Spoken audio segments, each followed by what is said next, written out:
वो देखो तुम्हारा फटीचर बॉयफ्रेंड आ रहा है, जिसके लिए हम इतने टाइम से इंतजार कर रहे हैं। इतनी खुशी। ज्यादा खुश मत हो, अब तुम्हारा बर्थडे है, देखना कुछ नहीं देगा वो गरीब। बात तो सही है।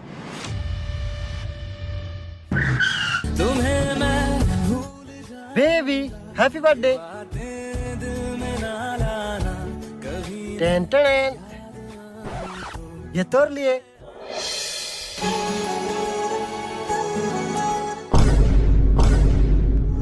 एक सेकंड चलो तो।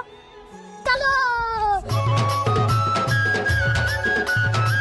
देखिए, मेरा बॉयफ्रेंड गरीब होने के बावजूद भी मेरे लिए आईफोन लेके आया है। इंसान पैसों से नहीं, दिल से अमीर होता है।